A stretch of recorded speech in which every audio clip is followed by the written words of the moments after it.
Hello everybody, it's me Wendy. How's it going out there?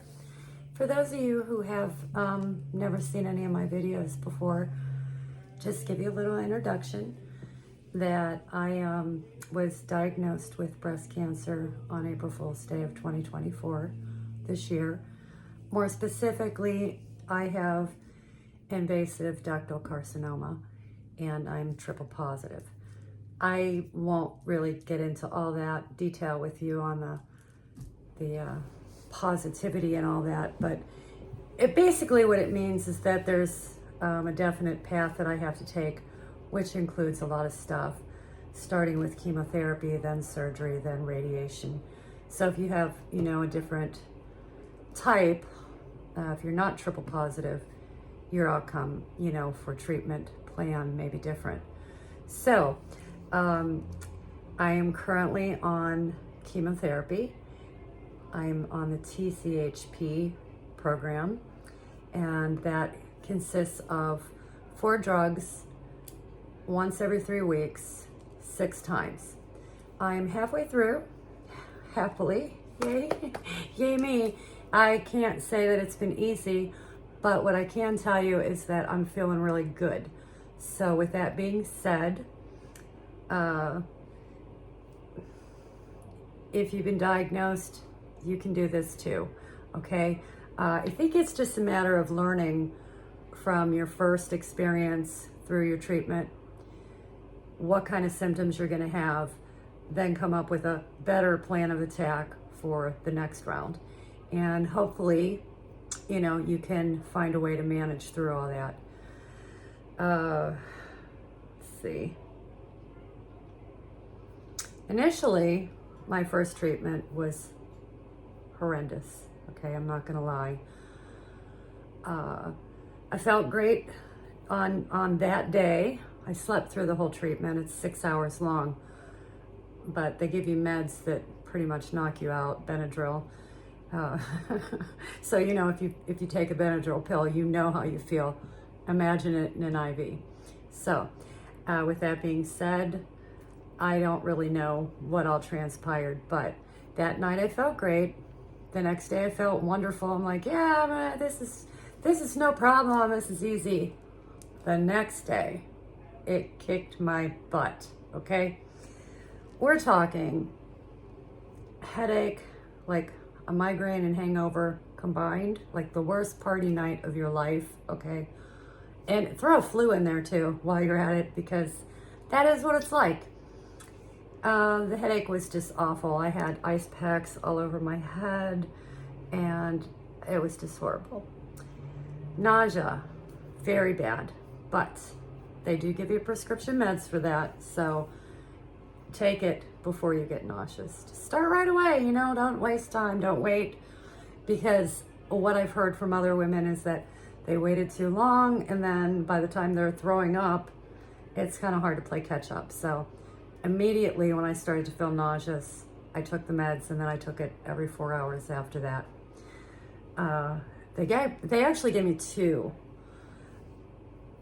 anti-nausea medications, but you're only allowed to take the one for like 3 days because they include some of that in your IV. So they say wait 3 days before you take the one, but the other one you can take right away. So that's what I did. Then, let's see, diarrhea, very bad. It was so bad, in fact, that it just was going right through me. So if I drank a glass of milk came out. I let them know what was going on, and they're like, no, this is not good. So they gave me a prescription medication for that as well. And that helped immensely because, it's so important that you maintain, keep your hydration up, maintain that. So I'm going in for my 4th round tomorrow. So I'm halfway there, and I feel like I'm really prepared. Now, I'm not sick all the time, okay? I'm not like feeling nauseous and diarrhea and the whole thing for the whole 3 weeks. This time, I feel like it got a lot easier for me, because I feel like, okay, I know what's gonna happen. I know what to eat, what to drink, and all that. I know what meds to take. I know when to rest. So I feel like I'm improving in how I'm handling it, and I feel like I'm feeling a lot better. For example, I went in for treatment on a Friday the last time, and the next Friday I was out shopping with my girlfriend like nothing ever happened. So I felt fabulous. In fact, the day after that, I went to the flea market and it had to have been like 95 degrees out. That was rough, and I got really kind of like nauseous and stuff, but I didn't throw up or anything like that. I let my husband know. I'm like, honey, I'm just, this is it. I can't do anymore. So we went home. But, you know, I kind of went about my normal routine, but I rest. I know when to rest. So I just say, hey, I've had enough. I've got to lie down and take a nap. So I do that. Anytime I feel, you know, I feel it coming on where I'm weak and tired, I do that. So hopefully your schedule will allow that as well, because I think that that's helped me immensely.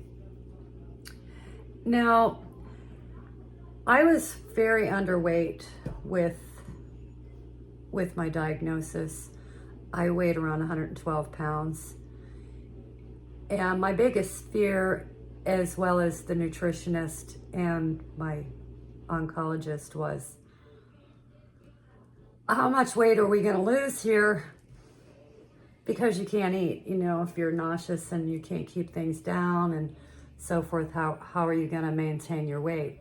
So before I started my chemo, I started eating fatty foods, and I've gained weight. I've been gaining weight consistently all the way through my treatment. In fact, I just weighed myself a little bit ago and I'm up to 120. So people are asking me, how are you doing this? How are you gaining your weight? There's a lot of weird things that take place when you're on chemo. For example, when I start, you know, when I go in for a treatment, at that point, my taste buds are good. My stomach feels great. So I can pretty much eat anything I want. And I'm not a health food nut. I'm not dissing anybody that is, okay? I think that's fabulous. But the object of the game is to keep my weight on, not to worry about, you know, what's the healthiest thing, what's the best anti-cancer foods, you know, which again are important if you can get them in. But see, that's the problem. If you're picking a lot of things that, you know, you've researched online that are very helpful, if you can't get them in, then they're really not doing you any good. So go for the things that are going to give you a lot of strength, a lot of vitamins, nutrition, and I you know, you may laugh, but instant breakfast drinks, okay? They're incredible. This one's vanilla, and I actually put this aside because I wanted to talk to you about a beverage that I put together when I'm having a hard time eating. But when I'm having a good time eating, when I'm tasting things, they're great. I'm eating like steakums. I know. I'd rather eat a real steak, but for this, you know, this is going to give me the most fat and all that stuff to help with the weight. I also eat eggs every day, scrambled egg in the morning, and that gives me a lot of protein and such.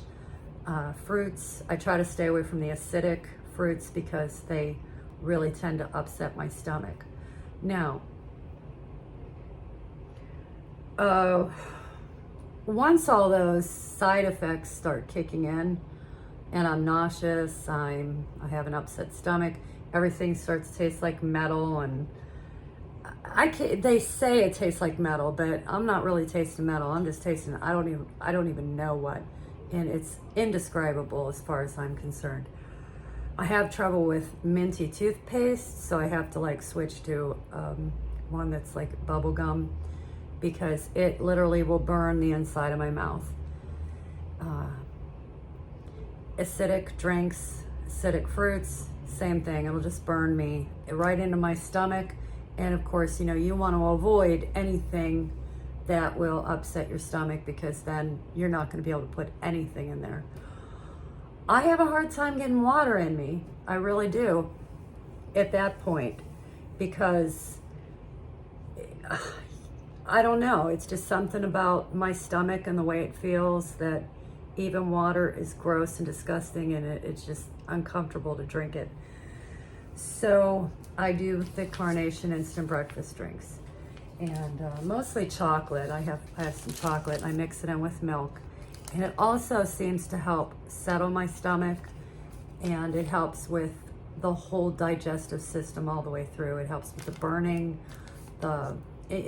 You won't really understand what I'm talking about unless you're going through it. You have this burning like just in your throat. Everything just seems raw inside. Excuse me. So I found that milk really helps out a lot. Whole milk I use to give me all the fat, you know, that I need. But the instant breakfast drinks, you know, 13 grams of protein, 21 vitamins and minerals, 3 times the vitamin D, and 3 times the calcium versus Greek yogurt. So I mix that in with a glass of milk, and I'm good to go. I drink about 3 of these a day when I can't eat anything else. And that does happen a lot. You know, I mean, that's generally, for me, it's about 5 or 6 days after treat, you know, for the 5 or 6 days after the symptoms kick in, you know, it'll be 5 or 6 days of that portion. So the main objective is to hydrate. And I do add water in with my breakfast drink too, to try and get some hydration in that way.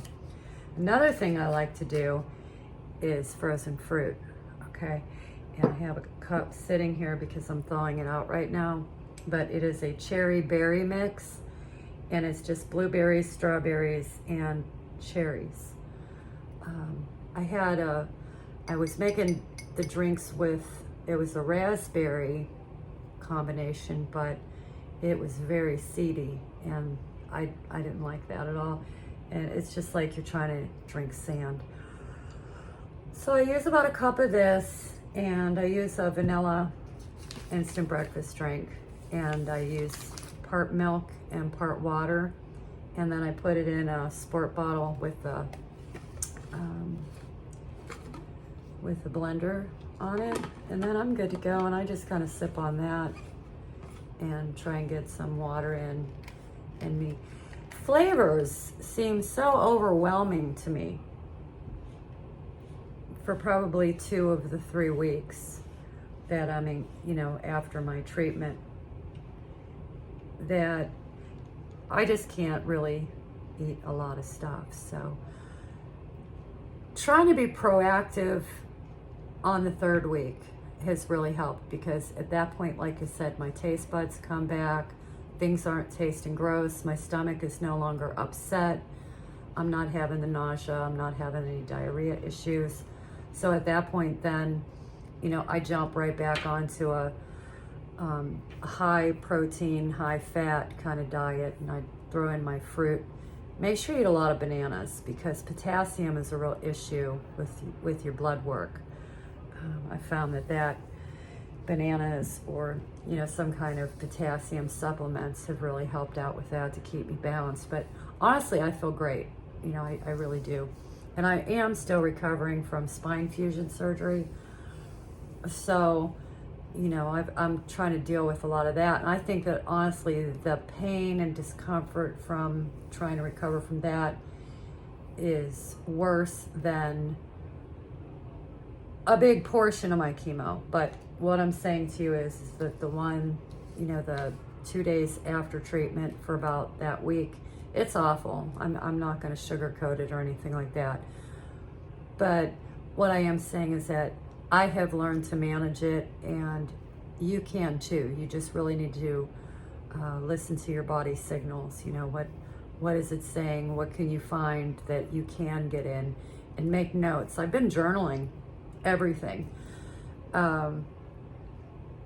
This time I had this really weird thing. It for my hands and my feet. Now, I've been talking about how I was getting like this sunburn, like I was feeling like my hands and feet were burning from the inside out, and then my skin is blistering off of my skin.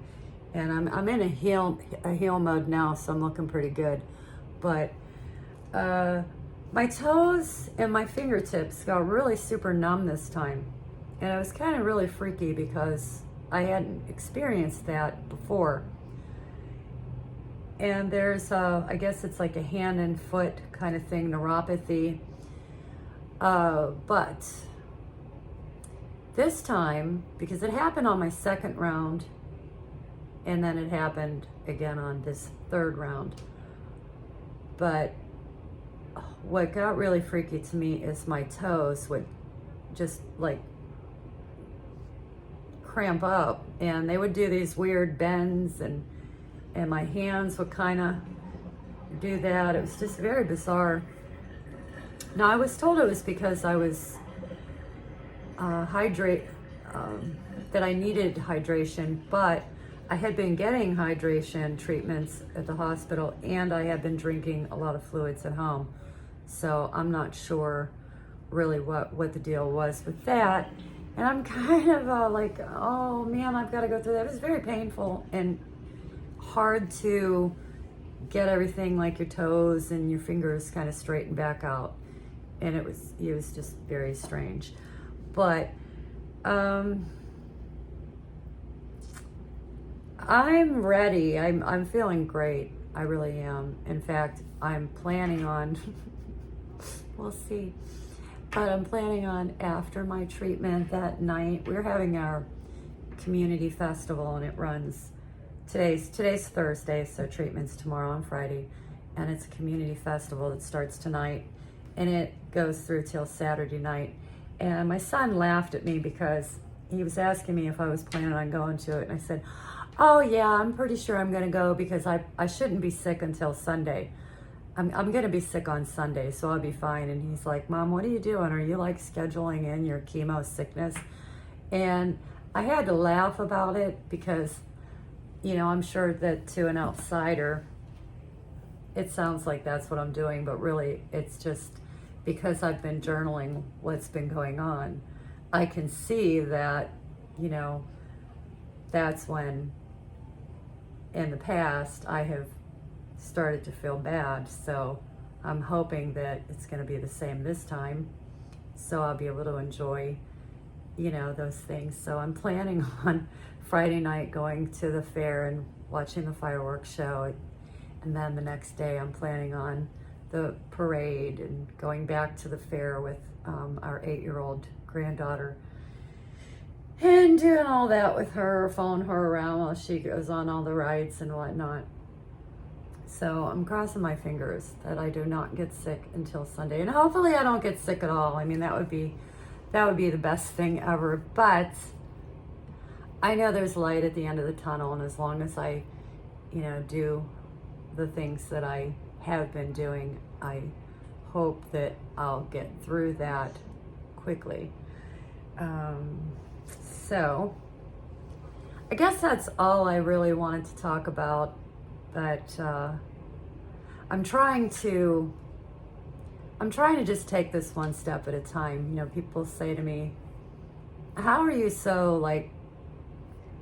acting so normal? You know, aren't you scared and depressed? And, you know, you've got cancer, you've got the big C word, and you're gonna have to lose your breasts, and you're gonna have to, you know, go through radiation, and oh my God, this is horrible, and how do you know it's gonna be gone? And I just say, you know, I just put it in God's hands, and I'm not gonna worry about it. I'm just gonna treat this like any other sickness, like a flu or you know, whatever, and I'm gonna do what the doctor tells me to do. If she says this medication is gonna help you feel better, I'm gonna trust that, and I'm gonna take it. And I'm gonna do everything in my power to put my best self into it, and, you know, try and be as strong as I can physically for it and get through it. So that's pretty much what I've done. I'm not gonna worry about the surgery. I'm not going to worry about the radiation. I can see results with the chemo, just so you know. Because I'm stage 3. My situation is a lot different than other women who are at stage 3 breast cancer. The reason being is that generally, now I'm not speaking about always, but generally when someone presents with a stage 3 breast cancer, it has started to form inside the breast and grew to the skin, and then, you know, broke into a lesion. However, mine started at the skin. It was diagnosed for 3 years, 2-3 years, at a different hospital as a sebaceous cyst, and that I should not worry about it, that, you know, it was just a cyst, I'm okay. So I didn't worry about it, and then I went to a different hospital and they gave me the mammogram and the ultrasound, and they said, let's do a biopsy, and that's how they discovered it. But the biopsy was done on the skin, and even the mammogram and the ultrasound, it showed that the cancer wasn't like rooted deep down in the breast. So long story short, I hate to say that because that's just, I don't know, people say that and I kind of get annoyed because it's never short. But I can see the healing going on. This was a lesion that presented on the skin 3 years ago, and it just didn't want to heal. And they said, don't worry, come back and, you know, we'll do a mammogram again. And they did. No, still a sebaceous cyst. Don't worry about it. So it never healed. It's healed. It's completely healed. It's all scar tissue now, and I don't have any scabbing. I had like scabs on me that just would never completely heal. And so I can see that it's working. So with that being said, I just do what the doctor tells me. I feel like they know what they're doing. They, you know, I'm just going to listen to them. I'm not going to worry about surgery. We were talking about a mastectomy. I don't know if that's going to happen. You know, that it could possibly be a lumpectomy. I don't even have a lump. I mean, it's just soft tissue now. I don't have any lump whatsoever at all. You know, and it's just scar tissue. So, you know, my surgeon may look at it and say, you know, I think that we can just remove this area and be good to go. Or maybe she won't. You know, maybe she'll say, well, no, I think we need to do a mastectomy, and I'm going to do what they tell me, and I'm going to worry about it then. Then I'm going to deal with radiation after that, but I'm not going to worry about those things right now. So that's my best advice also, is other than trying to find those things that you can do to keep your energy and nutrition, get it into your body, even if it's not a health food product, you know, even if it's just a carnation breakfast drink from Walmart, or if it's frozen fruit from Aldi's, you know, don't worry about it. You've got cancer. Trust me, what you put into your body, okay? Just put into your body what's going to make you strong, okay? Because that's the object. Be strong. Be as strong as you can, so that when these chemo drugs are going through your body and attacking everything, you can do, you know, your body's going to be able to fight it and be strong for it. Because the last thing you want to do is be weak, okay? When your body's all run down and everything, that's when it's going to hit you the hardest. Okay, so just do whatever you can. If you want any pointers or tips of ideas maybe that I can give you, please, please, please get in touch with me. I'd be more than happy to, you know, give you some ideas of something to think outside of the box. And then, you know, once my treatment and everything is over, then I'm going to focus more on healthy eating, like, you know, more I do eat a lot of fresh things, but it's hard to do that when you're on chemo because a lot of that stuff just doesn't mix with my belly or my anything. So don't worry about being healthy and eating all those anti-cancer meds or foods. Do that afterwards. Get through your program, get through all this, then focus on that. How do you prevent it from coming back? Okay, that's when all those foods and the tea and everything and the different remedies, that's when they're gonna be the most useful is then. Or before you get diagnosed, you know what I'm saying? If you think that maybe, you know, someone in your family has had it, you may be at a higher risk, do eat those healthy things. But, you know, the object of the game is just get through your chemo, seriously, whatever it takes. So reach out to me if you have any questions. I'll be more than happy. And all my friends and family, I love you. And thank you so much for all your support. You mean the world to me.